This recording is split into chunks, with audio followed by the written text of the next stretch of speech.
Hola, mi nombre es Casandra Atenas y junto con mis compañeros Rocío Pavés, Víctor Arellano, Débora Díaz y Rosana Martínez realizaremos la explicación de nuestro mapa conceptual titulado Derechos humanos y sociales como eje transversal.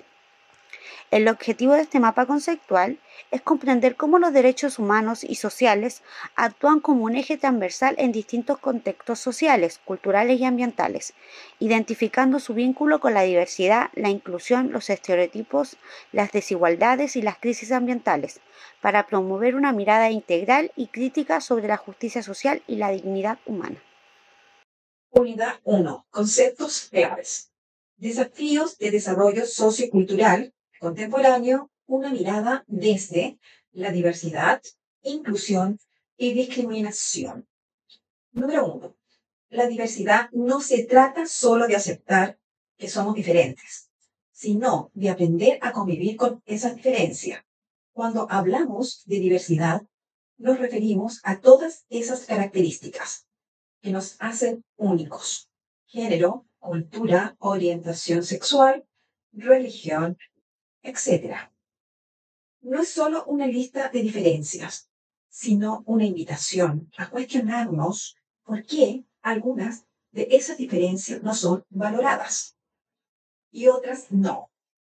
Entender la diversidad también implica reconocer que vivimos en sociedades donde no todos tienen el mismo acceso al respeto, a la voz o a las oportunidades.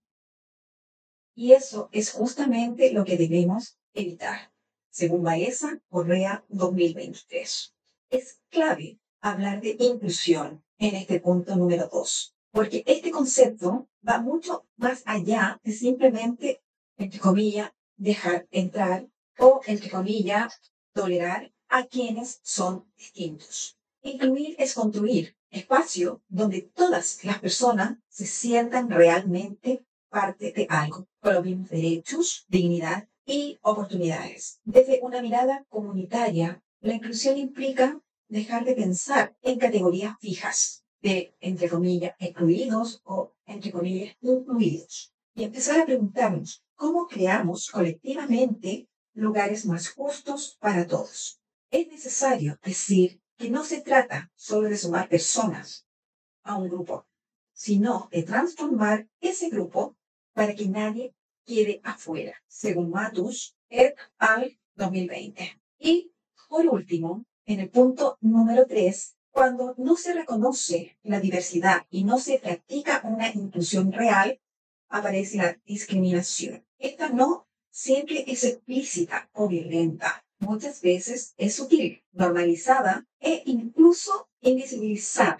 Discriminar es negar valor, es hacer sentir a alguien que no pertenece o que no vale lo mismo que los demás. Y esto genera heridas profundas, tanto individuales como colectivas. La discriminación rompe el tejido social porque debilita la confianza, el respeto y la empatía, pilares fundamentales de cualquier comunidad saludable, según Bonilla y Pavés 2021.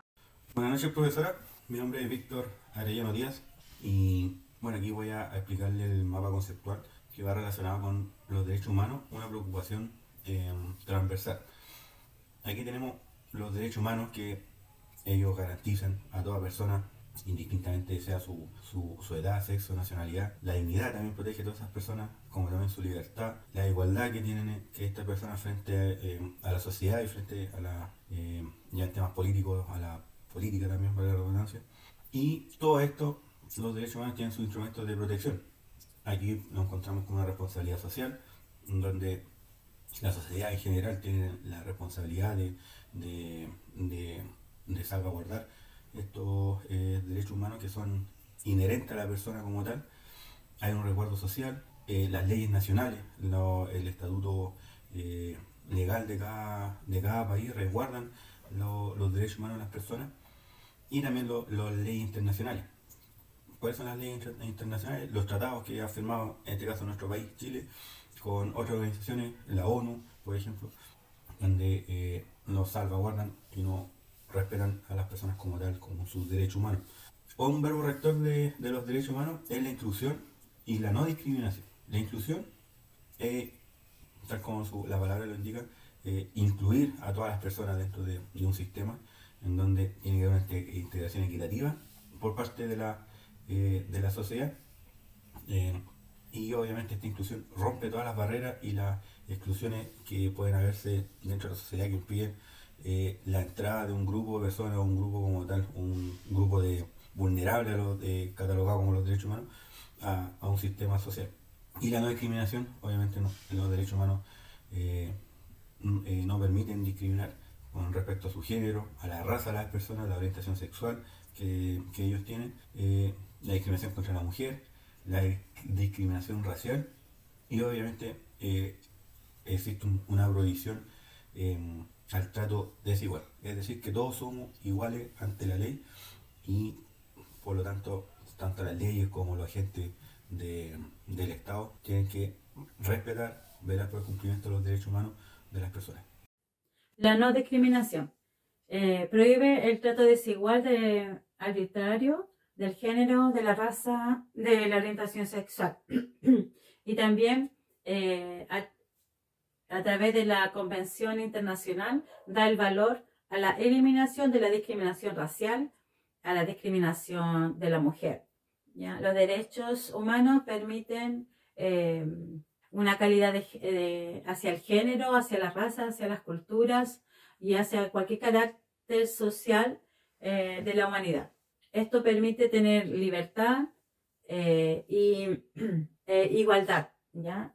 Que no nos impide el reconocimiento en cualquier país en el cual estemos, ¿ya? El Estado es responsable de garantizar y satisfacer que los derechos se cumplan, los derechos humanos. Existen principios fundamentales que rigen a través de los derechos humanos, los cuales es la universalidad, que es la mezcla de los hechos y derechos que las personas y todos tenemos, como lo cita Álvarez en el 2014 y lo cita también Cuides en el 2022, donde expone que los derechos son exigibles en cualquier contexto, ya sea político, jurídico, social, cultural, espacial y temporal.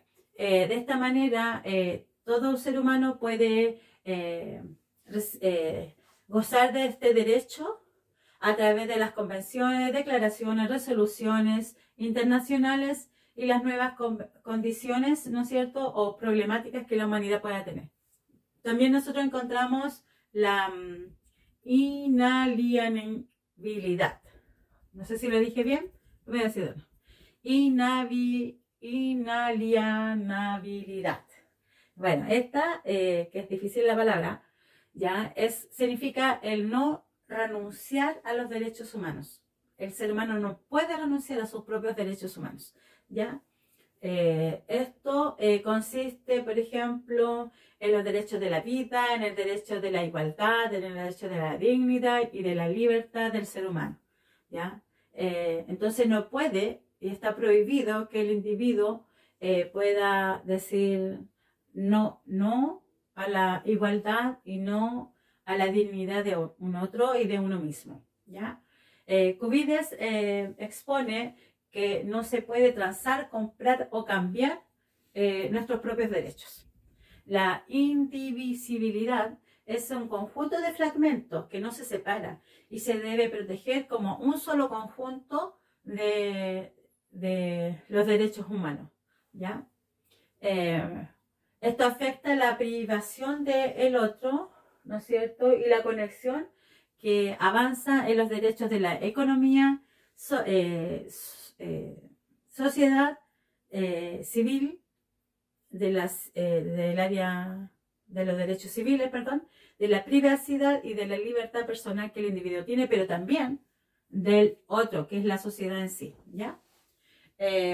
Como dice Cubides Cárdenas en el 2022, todos merecemos una misma atención y una misma urgencia. También está la interdependencia, que son los derechos que se relacionan, ¿ya? Porque todos los derechos se relacionan de una u otra manera. Por ello, no se puede negar el derecho a su dependencia e interrelación del individuo. También existe la equidad, que este es un instrumento de los derechos humanos que permiten tratar a cada individuo según su necesidad y complacencia a través de los derechos como personas, ¿no es cierto?, independientes de las circunstancias en las cuales estemos. Esto permite no solo que afecta a nosotros mismos como personas, sino que también con el otro. Siempre es con el otro que está al lado tuyo, la sociedad, el grupo, la comunidad, todo aquello.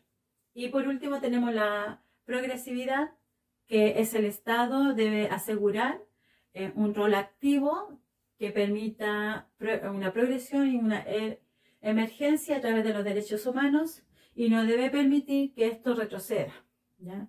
De modo que las condiciones necesarias debe tenerla el Estado para la humanidad. Como lo dice aquí Cubides en el año 2022, dice, están en una constante evolución. ¿Qué cosa? Los derechos humanos a la no regresividad, que no regresemos atrás, ¿no es cierto? Y que el Estado es quien debe garantizar estos derechos que nosotros tenemos. Lizcano expone también que los derechos humanos no se pierden, su vigencia, ni su validez, ni el paso del tiempo, ni tampoco tiene fecha de caducidad. Esta referencia la encontramos en Baeza Correa en el 2023 a través del Mecanismo Nacional e Internacional destinado a la protección de los derechos humanos, y Cubides Cárdenas et al. En el 2022 a través de la pregunta ¿qué son los derechos humanos? Derechos ambientales y crisis. En la videoclase se explica cómo la pandemia evidenció contradicciones previamente ocultas en la crisis ambiental, mostrando que los impactos ecológicos y sociales tienden a agravarse y afectar especialmente a comunidades vulnerables. Por último, los derechos ambientales. Estos reconocen que todas las personas tienen derecho a vivir en un entorno sano, con agua limpia, aire puro y la posibilidad de participar en decisiones ambientales. La justicia ambiental nace para responder a la deuda ecológica entre el norte y el sur global, y se reconoce oficialmente desde la Cumbre de Río en 1992. En la Declaración de Río se reconoce la participación de los pueblos indígenas y el rol de los estados para proteger la naturaleza. Perfecto. Primero hablemos de la meditación. Según Baeza Correa, 2023, este no es solo un proceso donde los medios influyen en nuestra vida, sino que se integran completamente en nuestra cultura. En nuestras instituciones y en cómo entendemos el mundo, esto se relaciona en la globalización, la comercialización y la individualización, generando una lógica mediática que cambia nuestras formas de interactuar y procesar. En la práctica, esto significa que los medios pueden ayudarnos a ver las injusticias ambientales, pero también pueden desinformar, afectando nuestra capacidad de actuar colectivamente ante las mismas crisis. Luego está la crisis ambiental, que como explican Mesa, Cuadros y colegas, 2021, es causada principalmente por la acción humana, desde la emisión de gases hasta la deforestación y la contaminación. Como ejemplo tenemos la pandemia del 2019, del COVID, que actuó como una lupa mostrándonos la conexión entre los problemas ambientales y sociales. Reveló cómo las desigualdades se profundizan durante las mismas emergencias. Y lo más grave, que las comunidades vulnerables son las que más sufren los impactos ambientales, por lo que refuerza nuestra inquietud. Al igual que el Acuerdo de Escazú, firmado entre 2018 y 2019 en América Latina, que garantiza el acceso a la información, la participación ciudadana y la justicia en temas ambientales. Con esto podemos concluir que la diversidad, la inclusión y la discriminación tuvieron importancia en la sociedad humana a través de los derechos humanos, en la cual podemos ir evolucionando en mejoría para toda la humanidad. Este fue un estudio sobre el desarrollo sociocultural contemporáneo de nuestra sociedad. Muchas gracias por escuchar.